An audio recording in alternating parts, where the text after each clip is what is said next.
நீங்கள் ஏதாவது ஒரு புது முயற்சியை செய்யணும்னு சொன்னால் அது வந்து இந்த தை மாதத்தில் தாராளமாக செய்யலாம். புதுசாக படிக்கிறதுக்கு ஒரு கோர்ஸ் எடுக்கணும், ஜாயின் பண்ணணும்னு நினைக்கிறீங்க அப்படி சொன்னால் அதை வந்து செய்யலாம். வேலை மாற்றம் செய்யணுன்ற எண்ணம் உங்களுக்கு ஏற்படுகிறது அப்படின்னு சொன்னால் தாராளமாக அதை நீங்கள் செய்யலாம். உங்கள் பிஸ்னஸ் சம்மந்தமாக எதையாவது சரி பண்ணணும், எதையாவது எடுக்கணும், எதையாவது புதுசாக கொண்டு வரணும் அப்படின்னு சொன்னால் அதெல்லாம் நீங்கள் செய்யலாம்.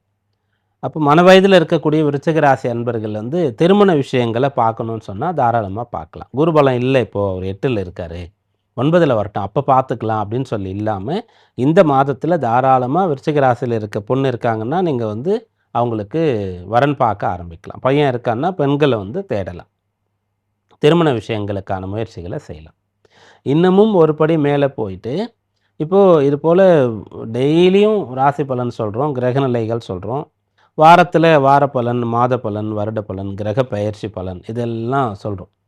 அதனால் நிறைய பேருக்கு அந்த அவேர்னஸ் இருக்குது. இவ்வளோ கிரகங்கள் வந்து இந்த அளவுக்கு வேலை பார்க்குறது, ஜாதகன்றது இப்படி இருக்குது, தசாபக்தின்றது இப்படி இருக்குது அப்படின்றது. அதனால் சில பேர் அவங்களா என்ன பண்ணுறாங்கன்னா, திருமணமானவர்கள் இப்போ குரு சாதகமாக இல்லை, விருச்சிக ராசியில் யாரோ ஒருத்தர் இருக்கும், அதனால குரு நல்ல இடத்துக்கு வரும்போது நம்ம அந்த குழந்தைக்காக பிளான் பண்ணலாம் அப்படின்ட்டுலாம் கூட நினச்சிட்டு இருக்காங்க. அதை கேட்கவும் கேட்குறாங்க, சொல்கிறாங்க.